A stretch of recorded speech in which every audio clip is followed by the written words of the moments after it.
Right, welcome back to part 3. So we've got Chris Davis to present on this, where she's going to give us a presentation for the whole block, and then we're going to debate each separate application. So over to you, Chris. Thank you, Chair. Good evening, members. This presentation is going to cover 6 applications, which are items 6 to 11 on the agenda. They're all for retrospective planning permission for use of a parcel of land adjacent to Top Park for accommodation of gypsy and traveller provision. As many of the assets that need to be considered for all of these applications are similar, there'll be some parts of the display where I'm referring holistically to all of them. Where there are individual recommendations, I'll be making that clear. Also, as I'm aware it's very late, I'll be clipping through a few of my slides to speed up the presentation as much as I can. So this application covers plots 14 to 19 Top Park, which can be seen here. So we've got 14, 15, 16, 17, 18 and 19. And adjacent here is the area of Top Park you've just been discussing. This is an aerial view of the whole of Top Park, with the area shaded in red, indicating the location of plots 14 to 19 in relation to the wider Top Park site here.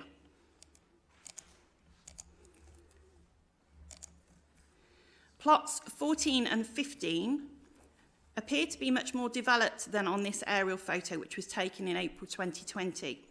This is because these 2 sites were developed some considerable time before the other 4 plots.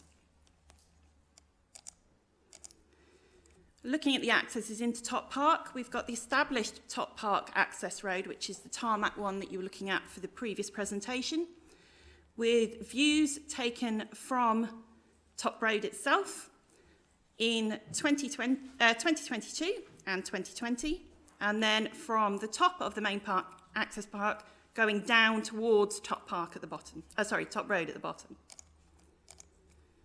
Then we've got the secondary access, which is the exclusive vehicular access for plots 17, 18 and 19.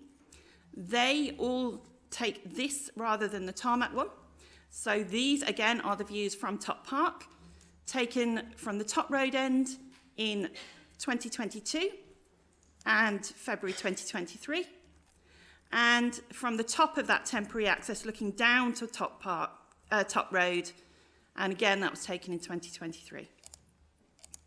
To give you some general context, there's a few shots here to help you place these plots in relation to the rest of Top Park.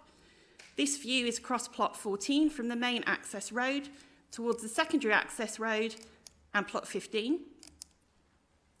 Then through the entrance to plot 15 from the main access road, the tarmac one, towards plot 16.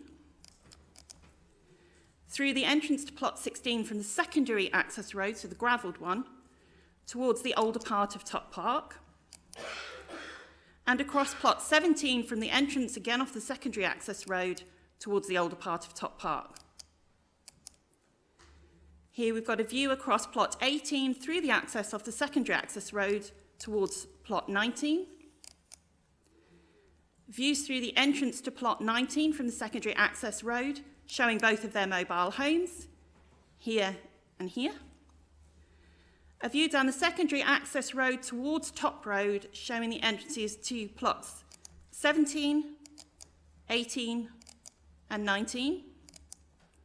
And a view down the main tarmac access road towards Top Road, showing the entrances to plots 14 and 15. There are various features on the sites that, although not exactly the same, are of a similar design and ilk. So these are examples of the kind of things you would see on the site at the moment for these 6 plots. So we've got an example of an access gates and surfacing. This is one that's coming off the tarmac access road. An example of a static caravan or mobile home. An example of play equipment that's present on some of these plots.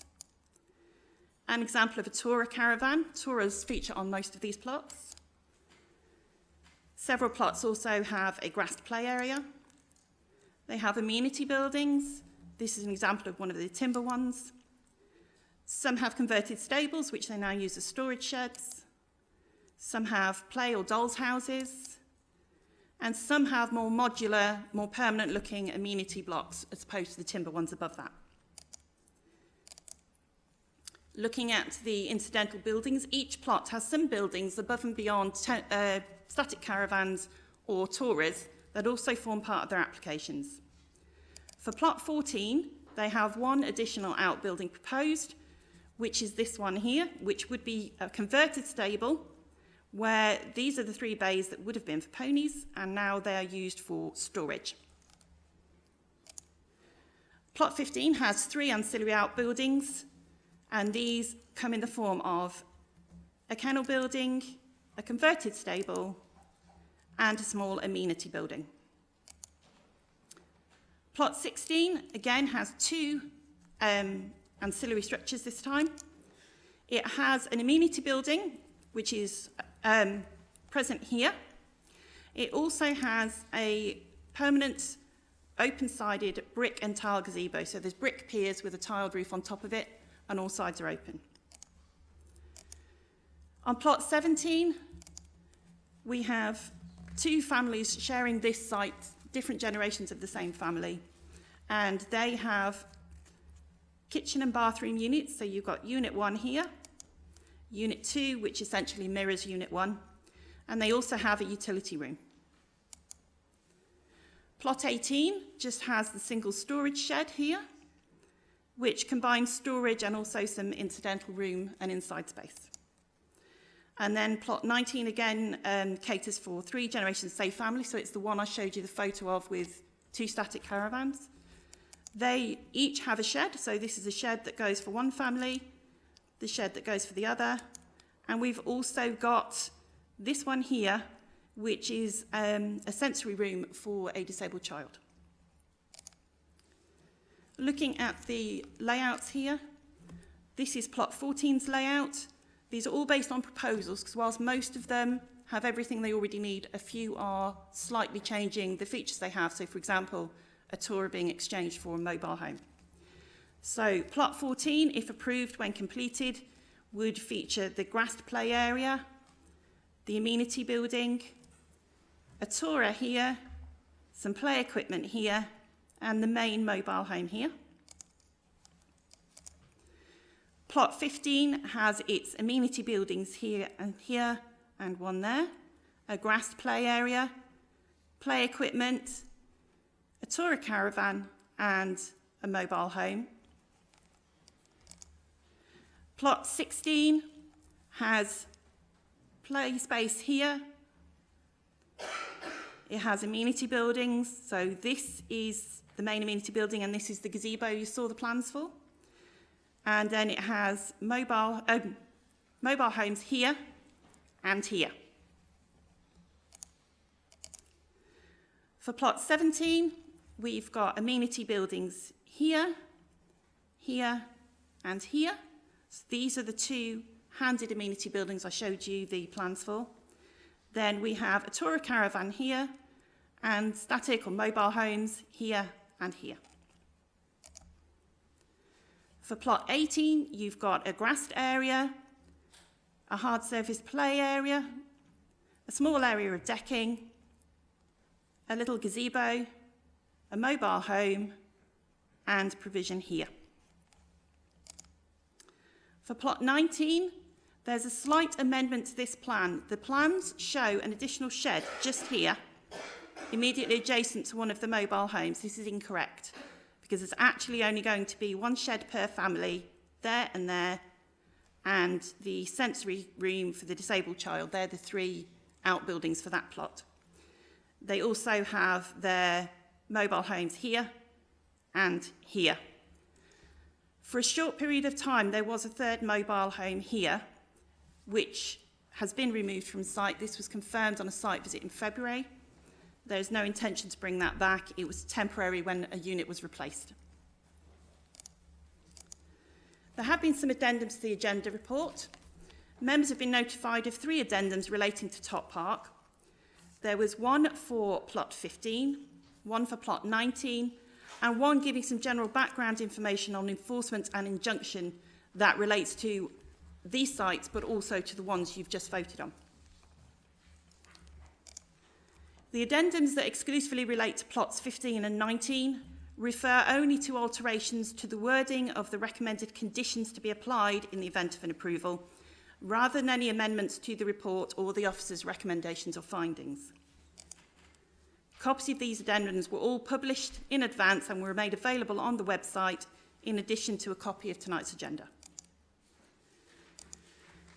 The key issues relating to these I'll go through very quickly because they're essentially similar to before. So for the Greenbelt, we've got a policy presumption against development unless very special circumstances exist, recognised harm from a loss of openness in the Greenbelt, and a recognised harm from conflict with safeguarding countryside from encroachment, which is the purpose of creating Greenbelt. There's also considerations to be made in terms of intentional or authorised development, and I'll elaborate on that in a moment. And finally, the lack of sufficient gypsy and traveller provision, and there being a lack of other suitable locations. Some of the following slides I am going to skip through quite quickly for you, as I said. Very quickly on very special circumstances, these carry significant weight in favour of supporting otherwise inappropriate development in Greenbelt locations. To give you a quick summary, this table indicates 5 key special circumstances that are relevant across these 6 plots. Wherever you see a green indication, that means that on that plot, that particular consideration is relevant. So, 4 of the 6 plots have children requiring access to primary education. 2 plots include accommodation and provisional needs for someone with special educational needs, which includes access to services and facilities in the area to support them with those needs. 3 of the plots deal with members of the Gypsy and Traveller community living on the sites with health conditions, disabilities, or elderly persons. On 3 of the sites, there are young infants, so children under 2 years old, and expectant mothers. And on all of these sites, the people currently living on plots, so that's plots 14, 15, 16, 17, 18, and 19, all have familial and cultural links to the Top Park site. So that is relations as part of the Roma community, and they also have members of their own family living in other plots on the established part of Top Park. There is no other suitable authorised Gypsy and Traveller sites available for these people to go to, either within the borough or local to the site, where the applicants will be able to access and meet their needs. And leaving this site would result in these families and their health and well-being being put at risk. This includes putting children and vulnerable adults at risk. The next few I'm going to quickly click through because they've already been covered. There were some queries on intentional and authorised development, so I'll go through this for you now. A ministerial statement published on the 31st of August 2015 introduced a planning policy that made intentional and authorised development a material consideration to be weighed when determining planning applications and appeals from the date it was published. By the time these applicants moved on to their respective plots, it was already common knowledge that doing so was deemed to be an authorised development because the site's in the Greenbelt. Their decisions to continue to develop and occupy their plots therefore indicate intentional and authorised development for planning purposes, and this carries material weight which must be considered as part of the determination of the applications. I'm going to quickly click through these because we've already covered it. This is going through the planning balance. So as I said, there are several factors that are common for all of these applicants on all of their plots. All of them are in the Greenbelt, and intentional and authorised development has taken place. The very special circumstances of each case and the impact of refusal of the case on the applicant's human rights carry significant weight in favour of approval. Approval would reduce the current deficit in the Gypsy and Traveller site provision within the borough. So, for example, the approval of the previous case and these ones would be equal to 1/3 of the borough's obligation for provision by 2031. The recommended conditions as set out in the agenda would control the current on-site activity and safeguard against potentially inappropriate development or intensification in the future to protect both the settled and Gypsy and Traveller communities. Objections have been raised by the parish council and local residents, but no objections have been received from technical consultees as set out in the agenda. The proposals are acceptable in planning terms in terms of visual impact, residential and local amenity, highway safety, environmental impact and ecology. Now coming on, this is the elements that are specific to each case, and these do differ between the plots. For plot 14, this site carries the least weight in terms of very special circumstances, as there are no children in primary education, no elderly or disabled persons, and no health grounds which would support needing to remain on the site. There are, however, familial and cultural links between the applicant and other members of Top Park. On plot 15, this site carries significant weight in terms of very special circumstances, as their child has complex medical needs and the family are reliant on local services and facilities, both to meet the child's needs and to access support for themselves for how they need to meet his needs. However, there are no children needing access to primary education. On plot 16, this site carries significant weight in terms of very special circumstances, as there are children in primary education, a disabled person with health needs, a familial and cultural link between the applicant and other sites on Top Park, as well as familial links between the people living on that plot. The applicant is also the primary carer for his disabled mother, who currently lives on another site on Top Park, but needs to relocate to his plot as her health is deteriorating and her needs are increasing, and the application has included provision to allow for this. However, there are no persons with special educational needs and no babies or expectant mothers living on the site. On plot 17, this site carries significant weight in very special circumstances, as there are children in primary education, 2 expectant mothers, and familial and cultural links between the applicant, other residents of Top Park, and its 3 generations of the same family. However, there are no persons with special educational needs, none with medical needs or disabilities, and no elderly persons living on the site at the moment. On plot 18, this site carries significant weight in terms of special circumstances, as there are children in primary education, a baby, a mother is recovering from childbirth, and familial and cultural links between the applicants, the other sites on Top Park, and each other. However, there are no persons with special educational needs, none with health needs or disabilities, and no elderly persons living on the site at the moment. Finally, plot 19. This site carries the greatest weight in terms of very special circumstances of these 6 plots, as there are 2 children in primary education with special educational needs, 2 elderly persons with disabilities who are also in poor health. The whole family are reliant on a range of health and support services in the locality, which they access regularly, and familial and cultural links between the applicant and the other residents on Top Park, as well as the plot accommodating 3 generations of the same family. However, there are no babies or expectant mothers living on the site. Because this development is covering 6 plots, members will need to vote on 6 cases tonight. You will be invited to vote on each plot in turn. The recommendations for each plot, as you can see here, and as seen on the agenda, is that they are approved with the conditions set out in the agendas applied to them. Thank you, Chair. Thank you. Have you got any points of clarification? Councillor Lawrence. Just looking at these plots, I think there is differences in sizes here. Yeah. Could you just go through that? I think there's... Let me just hop back to I think probably the first slide I showed you shows it best. Bear with me.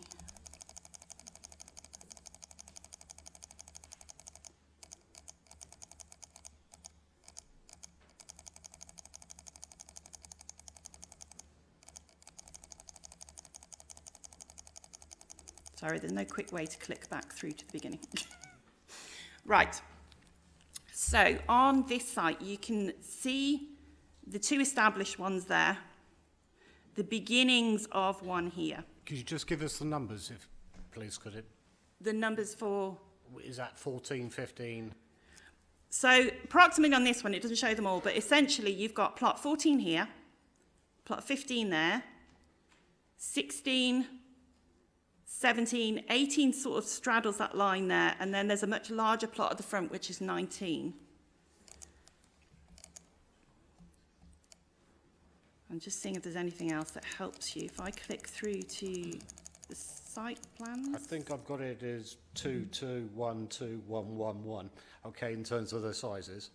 Okay, so there is a do you mean in variation. terms of generations, number of... A number of pitches. Right, so let me... Just getting really, I was just proportionally. There are some which are twice the size of others in terms of occupancy. Yeah, so a rough summary, they all differ slightly in terms of size. Plot 19 is the largest. After that, I think it's plot 17. Plots 16, 15 and 14 are all of a similar size. Okay, so I noticed your number there in terms of the actual need was different from what we saw in the last planning application. So I will go with the number I got last time, which was 56. I think there was a 61 on your slide. Can we work out proportionally how much of that need is each of these sites? Okay, let me go back to the layout plans because that'll probably show you best. Right, so I know it goes from the bottom to the top, but we'll do it in numerical order. So on plot 14, this is one pitch accommodating one family. On plot 15, it's one pitch accommodating one family. On plot 16, it's one pitch accommodating one family, but it's extended family members, so they are using one of the tourers. On plot 17, you've got 3 generations of the same family covered in 3 pitches. Plot 18 provides for one family, one pitch. Plot 19 provides 2 families, 2 pitches. If that answers your question. Thank you. I'm just trying to get a proportion of the sizes and the numbers. Okay, thank you. Councillor Sanderson. Thank you, Chair. Juice and trouble of families usually live in family groups or extended family groups. So, but in terms of what you've shown today, plot 14 appears to have the weakest case. What's the family relationship? On plot 14, while we can't go into specifics, it is a couple currently living on the site. No children. Are they related to any other members that are there already? As I said in my presentation and in the reports, the occupants of all 6 of these plots are familially and culturally linked to occupiers of the other plots and to the main part of Top Park. Thank you. Councillor Mrs Timms. Yeah, I understand that this is unauthorised development, but also I understand that it has been to appeal. Could you just cover that, please? And dismissed, as I understand it. Through you, For Chair. those, perhaps not for that particular, but for that whole area. Through you, Chair. Yes, so we had an appeal that had a hearing last year, which actually represented, I'll try and show it as best I can. It was effectively this part of the site here. The applicants who were subject to those developments and against whom the enforcement action was taken, which was the subject of the appeal rather than planning, differ from the applicants that are here tonight. It also didn't cover plots 14 and 15. This application now covers the whole of this part. But as I said, it's sort of in 2 phases. So you've got the older 2 here, the newer 4 on the bit that was subject to the enforcement appeal.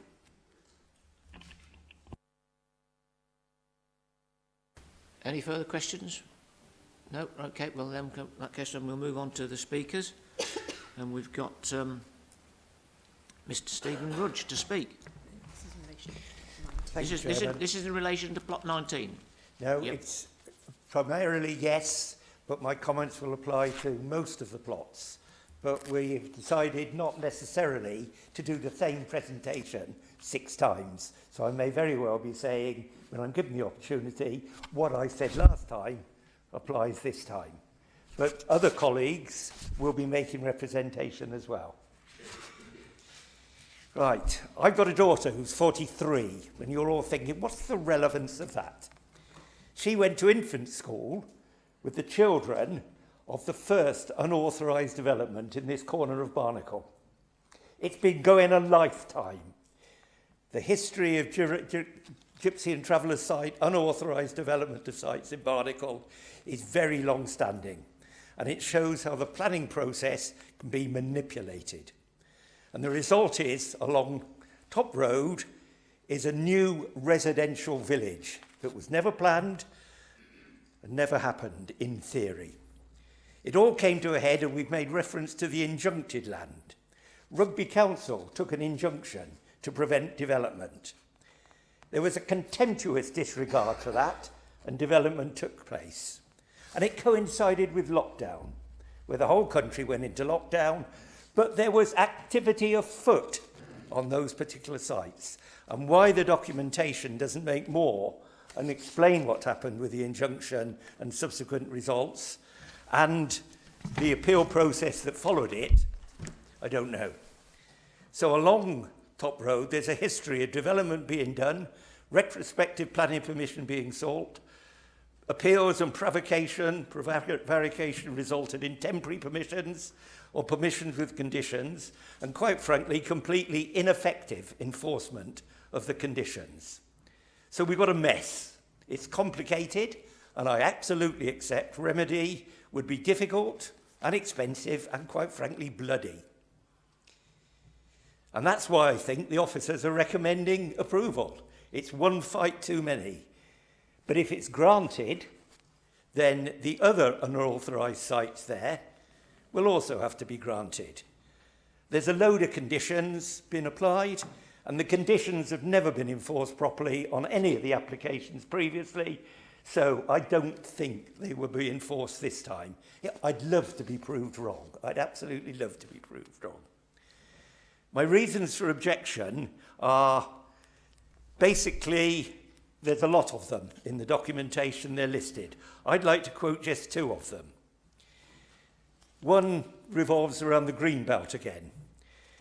That it might be, as in the documentation, it's called village farmland, but the development is completely incongruous. It's massive, and the light pollution is equally massive.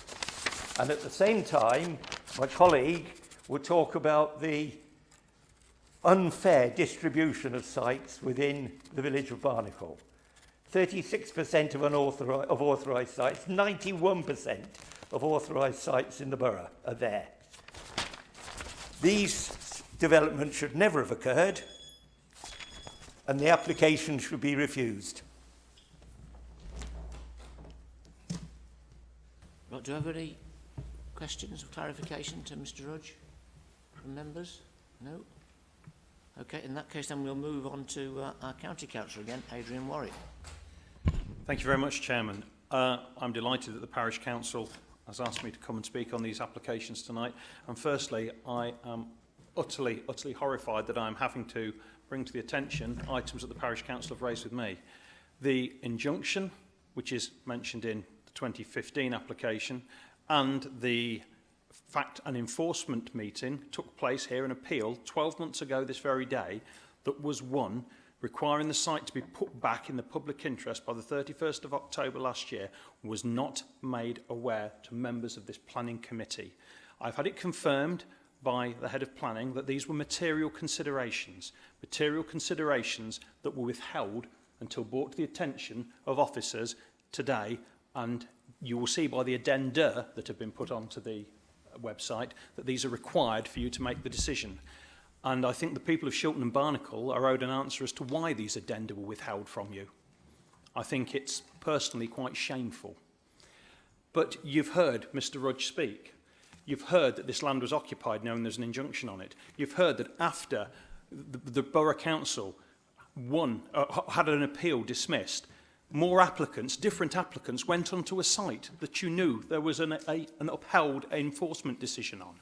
If you make yourself willfully homeless in this borough, you don't get a council house again, do you? Now, we should have an even playing field for all. The NPPF states that the very special circumstances do not apply to the Greenbelt. Otherwise, you just build your houses there, you would build whatever you like there, and there'd be no comeback on it at all. You need to judge this as the Greenbelt. And if we want to stop having these endless discussions and aggravations, do as you've been trying to do since 2013 and get on with your local plan allocations. Stop letting developers build dirty, great big housing sites without making those allocations on them. Because it's all very well having these discussions tonight, but why don't you have them when you're having your plan review? Why don't you have them when you're having your site allocations? Why don't you put some plots onto some of these developments? Why don't you meet the need? Because if the need's there, address it. You're the planning authority. Plan for it.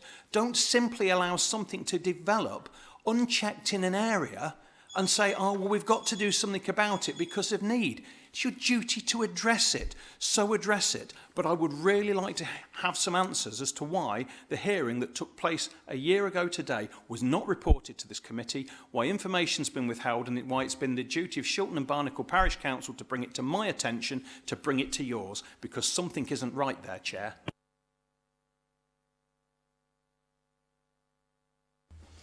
Thank you, Councillor Warwick, and through you, Chair. Just an update and a clarification from members.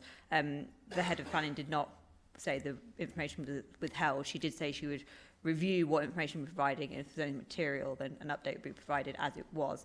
Now, as members of the Planning Committee are aware, that enforcement appeal decision is not only a matter of public record, but it was also reported to Planning Committee when the appeal decision came through, so it's not something that you were unaware of. It was an unfortunate oversight that it wasn't referenced in the planning report, but it should be taken into account as part of this planning application, which is why the addenda report was produced. Have we got questions of clarification? And presumably members of this planning committee are aware of the appeal and the dismissed appeal on that land. You're all aware of that? You're okay with it? You all understood it and read what it means? Chair, I am here as a substitute rather than as a member of this committee, so I wasn't aware of it until it was made aware to me today. So I feel that actually, you know, it should have been included in the report because I was substituted on Monday and I've taken the time and care and attention to read the reports of all of this, as you can tell from my knowing what the officer had put in the last report at 27. So you can see that I tried my very best to become informed, but that wasn't part of the report, and I feel that's a significant omission. Councillor Willis next. Thank you, Chair. A point of clarification, can I turn that into a question? Thank you. Councillor Warwick, Mr Rudge, but primarily Councillor Warwick, we have a mountain to climb this evening, as you are aware, both for the settled community and indeed the traveller community. Does the compassion that you have shared with us previously in terms of timelines apply to the plots that have been outlined this evening?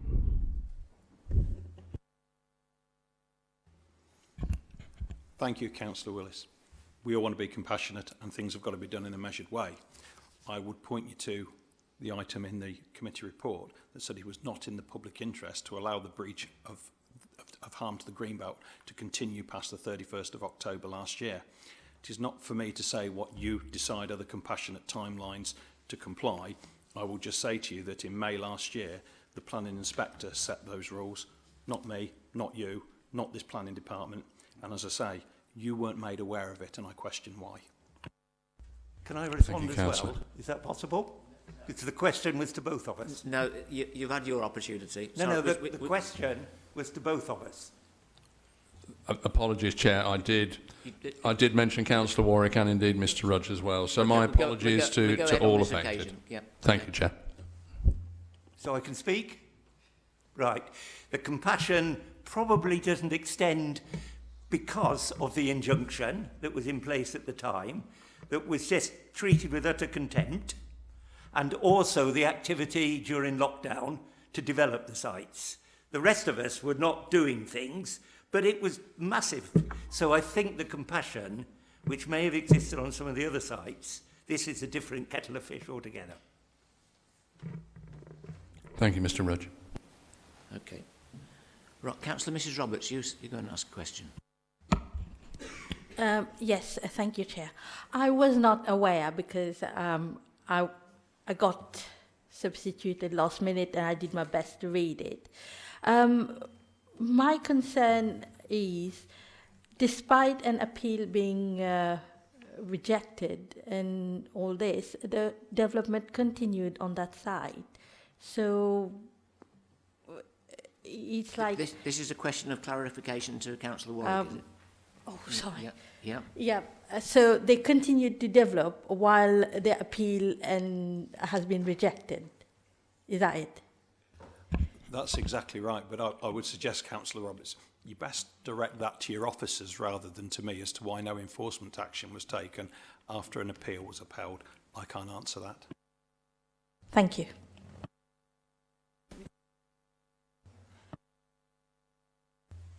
Yeah, through you, Chair, just picking up on that point, the appeals relating to enforcement appeal, so it didn't consider the planning merits, because that was ground A, which wasn't considered as part of that enforcement appeal. So that's obviously different to the applications we've now got before us, which are looking at the principle of the development.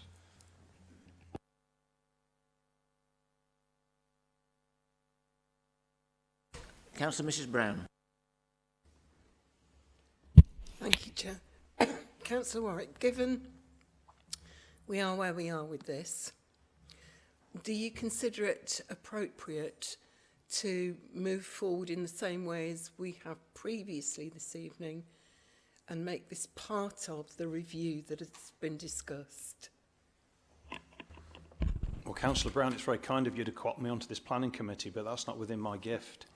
I'm afraid it's down for you to make a decision upon which you go forward and make it upon, as I've said earlier, upon policy. And unfortunately, I think there are some real shortcomings in policy tonight. I would co-opt you onto any committee I could, but I was thinking about what you would find acceptable. What's acceptable is for policy to be interpreted as per the NPPF and local plan. Apologies, I wasn't quick enough off the draw because this relates to Councillor Wright's point as well. Just with the outcome of the appeal, when the appeal was determined last year, the applicants were given 12 months compliance and we're not at the end of that period yet. So it's in the inspector's gift to extend the amount of time somebody has got to comply with an enforcement notice, and that's what happened. We've not yet reached the deadline for compliance. Could we clarify that, please? I thought that was 6 months they'd been given.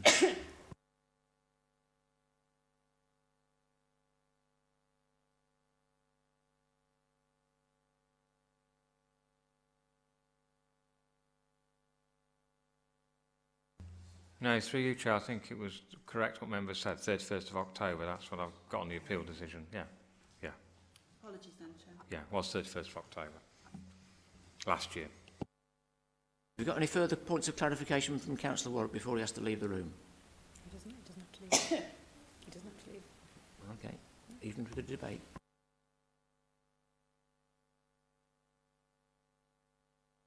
In that case, then we'll move into the debate then. Councillor Willis.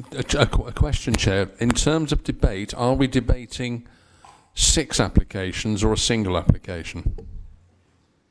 So through you, Chair, we need to debate and vote on each individual application. So we're currently looking at plot 19. Okay, thank you.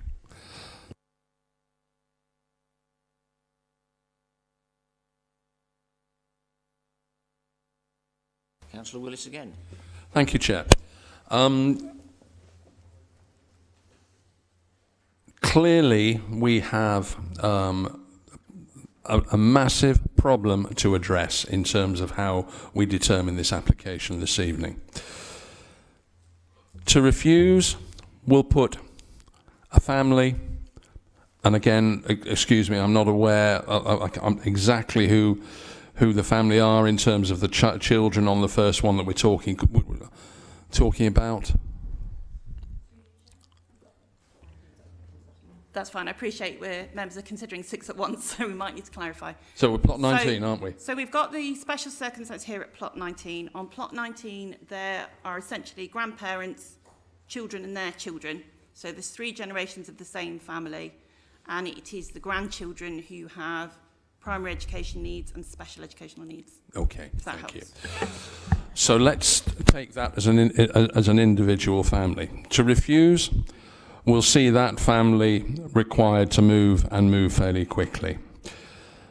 If we approve, we are, for all intents and purposes, turning our backs on the settled community.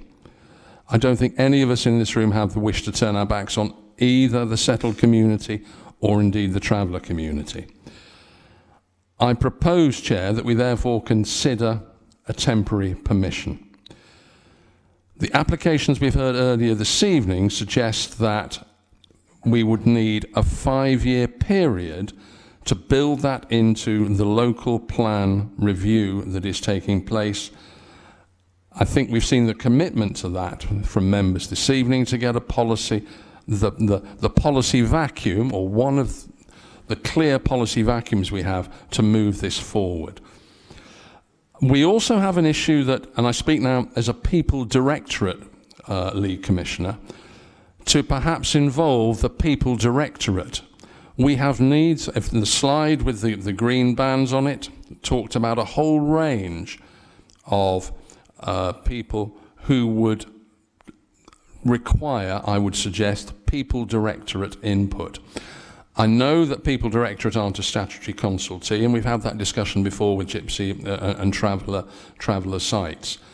There has surely to be some input from the People Directorate when we do start to move this policy forward. But to kick us off, I am proposing that we now look at a temporary permission of 5 years, not just on this site, but across all 6 sites, and we'll come to those individually, so that actually we can start to work through the local plan review, the settled community knowing what the rules are, the occupants of the plots knowing what the rules are, and probably more importantly, or as importantly, members and officers knowing what the rules are. So that's to kick us off, Chair. Thank you, Chair. Firstly, I would like just to say, these are really, really difficult decisions for us all to make. I mean, I'm just looking at plot 19. It's up on here now as well, isn't it? 2 children in primary education with special educational needs. However, there's the injunction. This feels different to the last. This feels different to the last application that we considered. That was a site that's been there clearly well established for 20 years, and this feels different. I don't personally believe we can maybe refuse this, just a straight up refusal tonight. I have reservations about that because of there's clearly going to be an impact on some very vulnerable families here. I'm not quite sure. I see maybe 5 years as being an appropriate timeline. I wonder whether that should be shorter, so that this council, the county council, I don't know, can look at how we can support those families in either whether that's into alternative sites, or if there are any available, or finding an alternative solution. I'm not really sure. I think I'm looking for other colleagues to maybe guide me with that. But I just wanted on record that I'm not sure. I think 5 years seems like a long time for this one, for a site that is actually relatively new. Is that right? That's relatively new. I'm just looking at the officer. Plot 19 is one of the ones that was moved on to in 2020. The actual dates and details for each one are detailed in the agenda. Okay, we've got a list of speakers, so Councillor Mrs Moudis next. Oh, hello. I just wanted to say I agree with Councillor Daly. It does feel different, this one, because of the injunction, because it's already been to appeal, albeit on grounds of enforcement.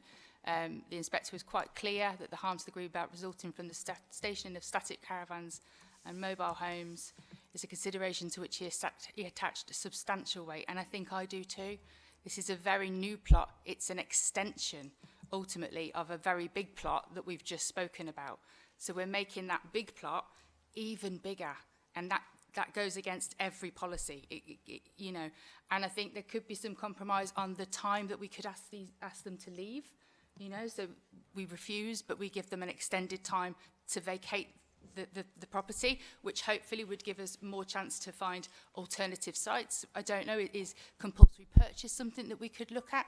There are other avenues, I'm sure, than putting another 6 sites extending on Top Road onto an already stressed out village. That's my thoughts. Are you making any recommendation? My recommendation is to refuse in light of the material considerations that have come to light very late on, and also inappropriate development in the green belt. Councillor Sanderson next. Thank you, Chair. I'd like to support the recommendation put forward by Councillor Willits. It's only fair that we treat each of these households in a fair and reasonable way in terms of their housing need. Now, there's clearly, if you're just looking through those cases that were up on the board today, they would have a right to council property. And no doubts about it. But I can't really see them settling into Byatt Place or Deepmoor Road or Featherbed Lane. So I don't see how we would actually meet the need that they clearly have within our currently depleted housing stock. I would therefore suggest that the Councillor Willett's suggestion is sensible, given our previous decision, that we do go for that temporary permission for 5 years. At least they're stable for 5 years. And then we can look at each individual household's circumstances on a case-by-case, because that's how they should be treated, on a case-by-case basis. So I will second Councillor Willett's proposal for a temporary permission for 5 years. Councillor Lawrence. I think I find this one of the most ethically challenging things we've had in planning, really. We look at these plots and we look at the people on it, and we need to look after them. But there's a blatant disregard of law here at the same time. So I think we have to recognise there's got to be a bit more balance on this one than we've seen on the previous. I think we were very measured in our response on the previous one. I think there has to be some measure of something different on this one. So can we enforce some measures here in terms of, I've heard that there's been some additional development during the time. Can we do some measures to take that development back to what it should be? Is that a possibility? If it's not, then I probably will be on the side of refusal. So through you, Chair, just 2 points that might help in your deliberations, Councillor Lawrence. We can only consider the applications that are before us. We can't amend the applications and scale them back. So it's just what's on paper in front of us that we're considering. In terms of your kind of point you made about the difference between this and the previous application, it may be helpful for members to understand that there was a written ministerial statement issued around intentional unauthorised development, and that kicked in 2015. So it wasn't applicable to the previous application, but in terms of these 6 applications that we're considering, then intentional unauthorised development can be taken into account as a material consideration weighing against a proposal. My question is, can we enforce that? Right, and then also do a temporary over the top. It's a question, is there a compromise here? So if we were to issue a temporary permission here, we'd be issuing it for what's on paper. So anything that's on the application would be authorised for that temporary period of time. If there was continued development, then yes, we would be able to take enforcement action against that, but we wouldn't be able to enforce. Yeah, but we've tried that already. Yeah, but we wouldn't be able to enforce I really find it really hard with this as an ethical problem, but where the law is just going to be disregarded. So I think this needs to come back again with a better proposal, which it can do, but therefore I would second a refusal.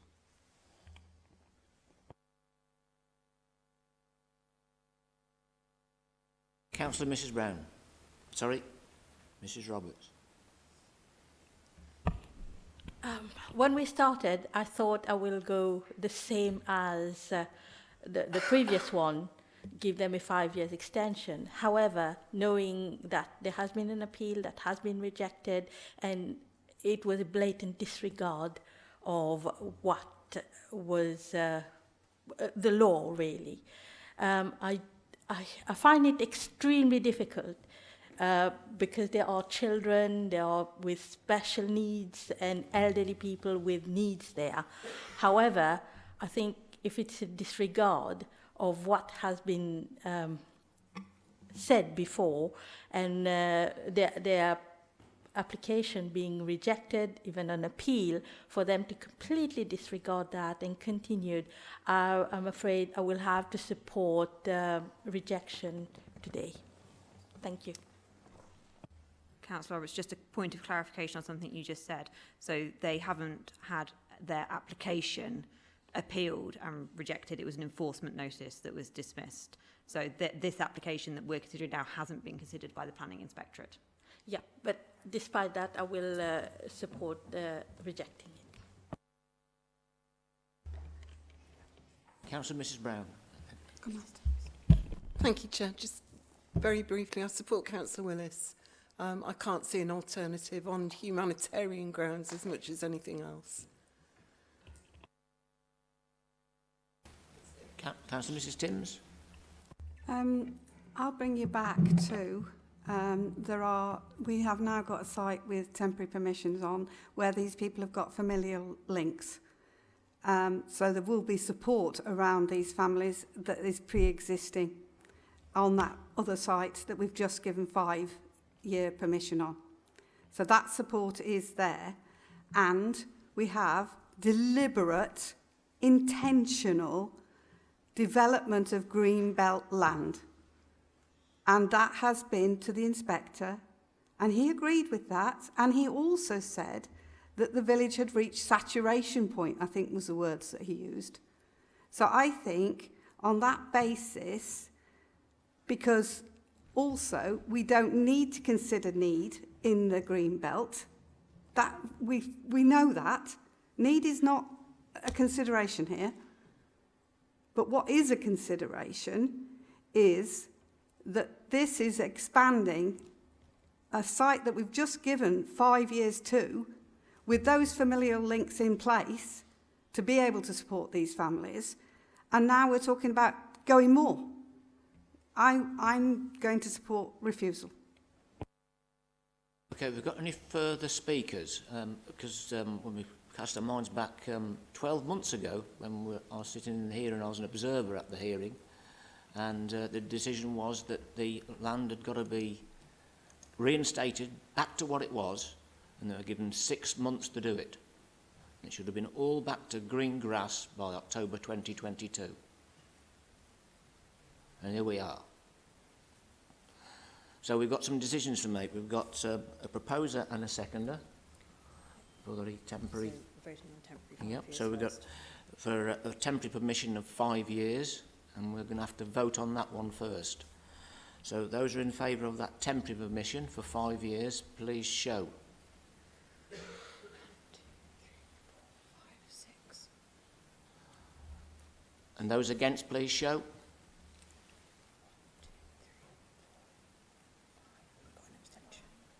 Someone, an abstention? Are you abstaining? Okay, it carries. So that has carried. 6 votes for. 6 votes for and 5 votes against for temporary 5-year permission.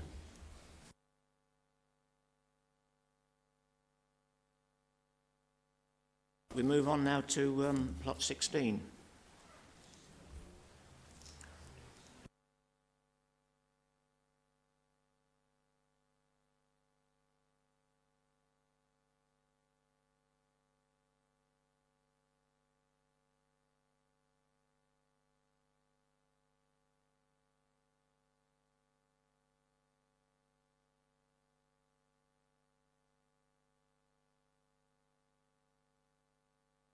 Right, what have we got? We've got plot 16 and we've got Mr. Rudge again. As I said in the earlier one, I don't intend to do the same presentation and the same words all over again. But I think the effect of the injunction, I'm sorry, but I personally disagree with your decision. That injunction seems to be a massive point, and the inspectorate's agreement that the site should be cleared and reinstated by last October is a relevant consideration for this plot and indeed all the other plots. But I would ask the members to take into account all that I said about the history of the site before. Okay, did you want members to ask any questions on that? Clearly we've got the picture now, haven't we? Right, we'll move on to Councillor Warwick, if we've got anything else to say. Well, there's little point, is there, Chairman? I thought there was a planning committee rather than the housing authority here. Are we on the housing panel tonight, or are we discussing planning policy? I'm sorry, I'm confused. NPPF says specific needs are not relevant in the Greenbelt, but clearly this committee is going to steer another way, unfortunately. So there is little point in me making representations. We will have to see what the parish council now wishes to do with the way the conduct of the information put before this panel goes forward, and whether they wish to consider judicial review. Okay, well, it's we know where we are now, so let us move into debate on this one. We seem to have set a precedent, didn't we, on the last application, but Councillor Daly. I don't think we have set a precedent. I really think we have to. Each plot is being considered, and each plot has a different set of individual circumstances. I am incredibly concerned about. We have got some incredibly vulnerable families here. I also completely support what the speakers are saying in that this is illegal development in the Greenbelt, and it is inappropriate development in the Greenbelt. I fully appreciate that. This is my concern. And I'm still not quite sure how we're going to square this circle, is that if we just refuse without a clear strategy for how we're going to support these families as they move off the site, that's just what I think I need a little bit more clarity over. But I am going to be considering each plot on its individual on a case-by-case basis. Do we need a refresher on the proposals for plot 16?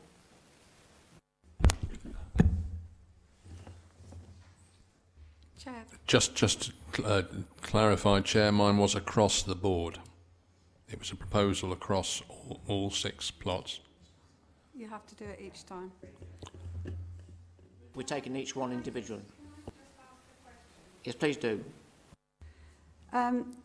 On plot 16, it talks about the disabled mother who needs to relocate to his plot as her health is deteriorating. Where is she relocating from? Through you, Chair. She currently shares occupation of a plot on the part of Top Park that members voted on before my part. But in order to care for her, she needs to relocate to this one. So she wouldn't be moving from outside of Top Park onto plot 16. She'd be relocating from one plot on Top Park to plot 16, if that makes sense.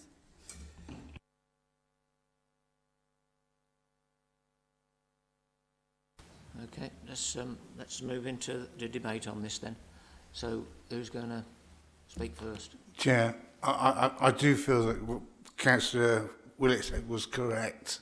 He did put all the whole group of properties together in his proposal, which I seconded.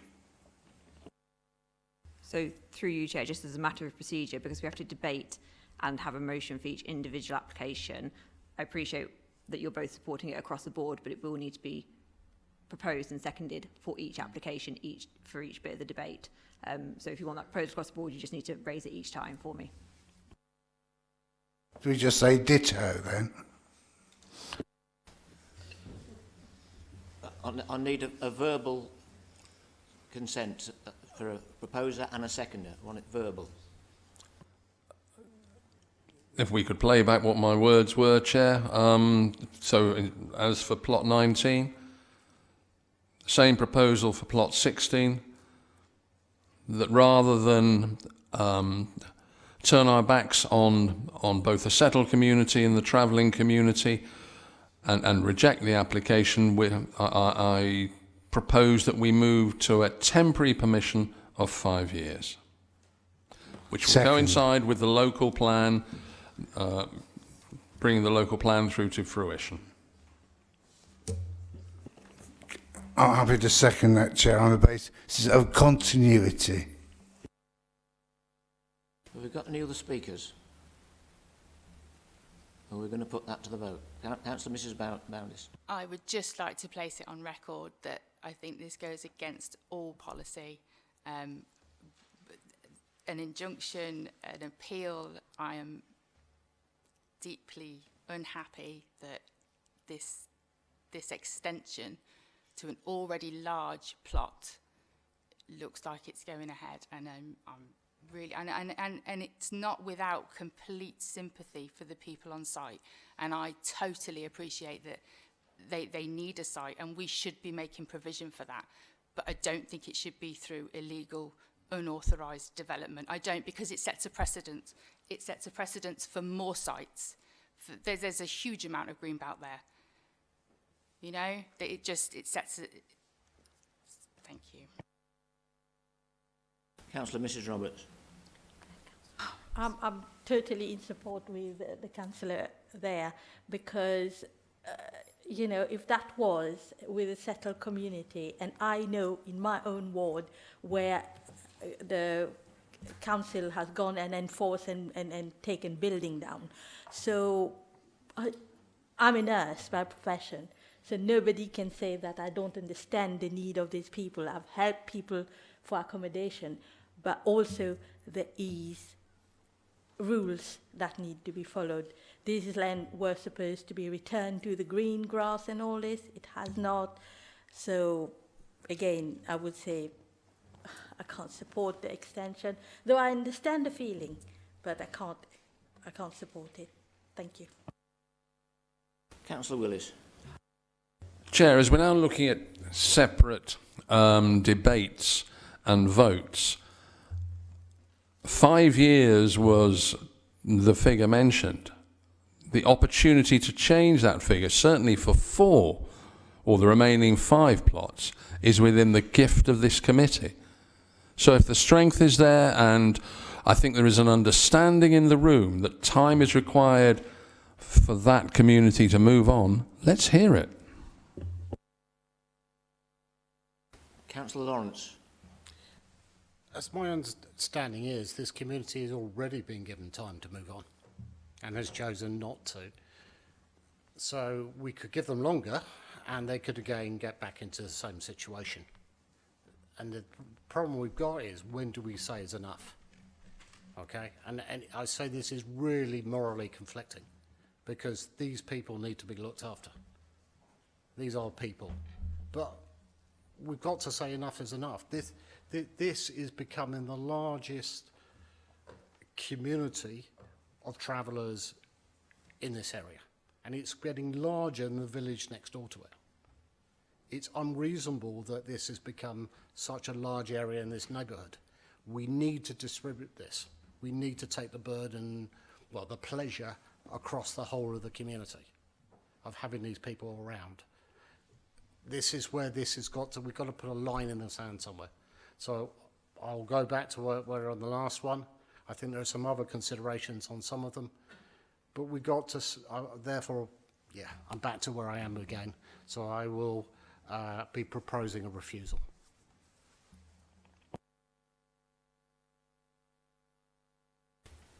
We've got Councillor Daly next. Yeah, and maybe I didn't make this question clear enough on the Plot 19 discussion. Would Councillor Willis be willing to discuss a shorter time period than 5 years? I did express that I was concerned that 5 years was a very long time for a site that isn't 20 years old, like a site we've discussed this evening. That's my question to the committee. Would they be willing to discuss a shorter time frame with the expectation that it isn't perennially extended? Councillor Willis. Thank you, Chair. Thank you, Councillor Daly. An application earlier this evening, we were about to vote on a 3-year temporary permission, but were guided by officers to move to 5 years, which we did. I was certainly considering like for like, and my words were along the lines of the starter or to kick-start the debate. So the option to revisit those hours, even if it's on the 5 plots, if we can do nothing about the plot already voted on, is certainly open to discussion and change. 5 years to me seemed a long time when it was first mooted, but there again acknowledging the local plan. If members are minded for a temporary permission, it is within our gift to shape what the length of that time is.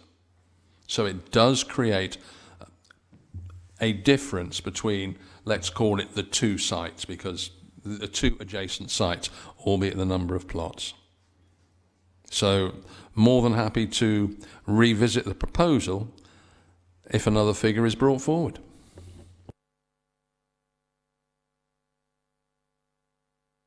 Well, yes, you can amend your motion for the one we're discussing now, but it can't be done for the other one that's already gone through. Is that right? The resolution. Councillor Warwick needs to not interrupt as well.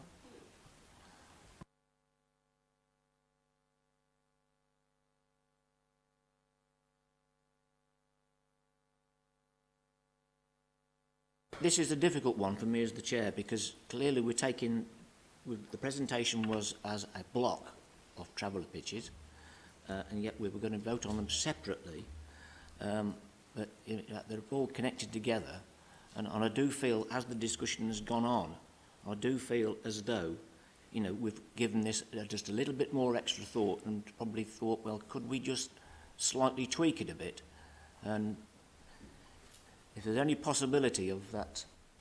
If I had my time again, Chair, I'll leave that one floating.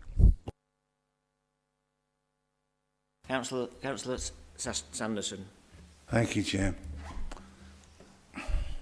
Each household is different and each application is different. So what we should be looking at is there a... We normally decide this on need. Certainly there is a degree of need in plot 15. Certainly there's a degree of need in plot 16. Plot 14, I'm not so sure about. Because I can't see the need. We're discussing plot 16 at the minute. We've got Councillor Mrs Moudis to speak next. Okay. I'm going to second the proposal for refusal on the grounds that this is a site in the green belt. They have done enforcement and it has been agreed by the inspector that they shouldn't have developed the site and that it is overdevelopment, and on the basis that the mother is already accommodated within the site that we've given a 5-year permission for, and I presume has family there to look after her. So it's not as though it's going to be a million miles away, is it? It's a walk across the park, as it were. So I think that we should be refusing this application because there is no special circumstances to grant this application in the Greenbelt. Thank you. Okay, we've exhausted the debate on that. Let's move to the vote. With the first proposal was for a temporary permission of 5 years. Those in favour of a temporary permission for 5 years, please show.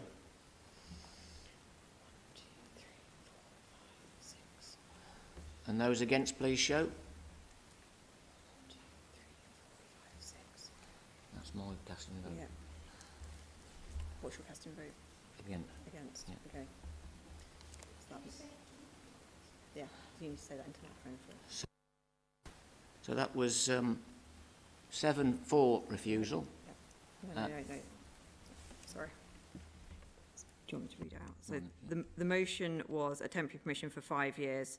There was 6 for the proposal, 6 against the proposal, and the chair's casting vote against the proposal, so that motion fails. So we'll now move on to the second motion, which was the motion for refusal on the basis of inappropriate development in the Greenbelt with very special circumstances not being made out. Okay, so we'll move to the vote on that. I know it's getting late and the brain cells are getting very tired now, but let's move to the vote on that one. And this is for refusal. All those in favour of refusal?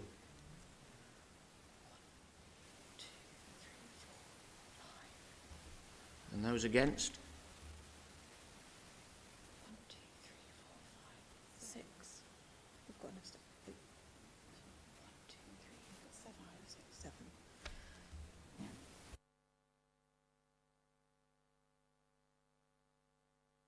Both of those motions fail. So we need a new motion. We need another motion to put forward to vote on. Councillor Willis. Are we not heading into very choppy waters this evening? We are veering left, we're veering right, and I don't mean that in a political sense, I mean as a ship and in policy. Do we just need to stop a second? The process that we thought we had for the voting this evening clearly hasn't worked. The one presentation and then going into 6 different debates, I don't think is working for, and isn't going to satisfy either settled community or indeed the travelling community, the applicants. Do we need to revisit what this process is? I mean, I've not sat through a session or a session as long as this, where we've had to make 6 different decisions or 6 decisions on different applications which are basically the same thing. How do we move this to a place where everybody whose hands are going up is clear what it is that they're voting on? And I think the outcome of the last 2 motions that underlines that. Unfortunately, all the applications have to have their own resolution voted on. So they do need to be done individually because there are slightly different circumstances for each one. So unfortunately, we can't vote en bloc. So we do need to take them individually. And the main differences between each application are the very special circumstances and whether they are made out or not made out sufficiently to outweigh the harm to the Greenbelt. But unfortunately, we can't vote for them en bloc. So we've voted for 1 and we've got 5 to go. What's to stop us coming back another day when we all know the rules? Do we want to feel as though you want to defer the rest of the decisions to another day? I think it was after this then. Microphone. A bit. We've been going over this for hours now. We still do not have clear guidance on what we should be doing. I suggest we postpone or suspend this evening for another day. Councillor Willis. I also suggest if we're doing that we look at some way of bringing plot 19 back in from the cold. Yes. and leaving that one with officers we're all in agreement with to that. resolve. Is that the... So you propose to bring that plot 19 back? I do indeed. I propose to bring... Okay. Yeah. That's not right. How can you call that justice? You want about justice? You give it in one hand and you want to take it out of the other. Not right. Kangaroo. It's a kangaroo set up. Got to be. Got to be. You passed it for 5 years and then you're saying no. How can you do that? How can you do it? Sorry. You've got a puppet there, keep you sitting laughing at Yeah. us. So, It's not, sir. It's not, you can't pass a thing and then take it back.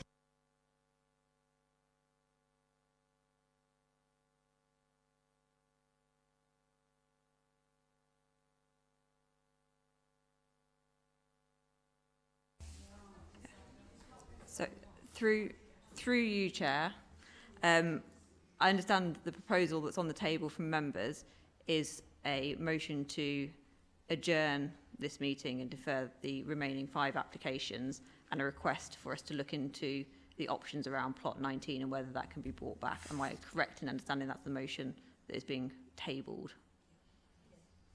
Okay, that needs a proposer and a seconder. I'd understood that I had proposed that.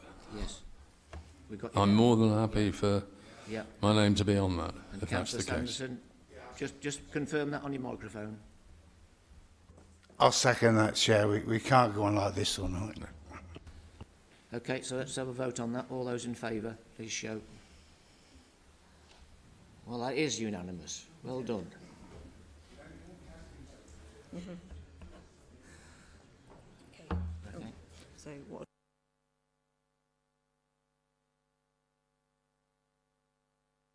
Right, we're going to quickly move on to the other 2 items on the agenda for this meeting. So we all paying attention? So we've got item 5, advance notice of site visits. And nothing. No further ones. Thank you, Chair. Delegate decisions.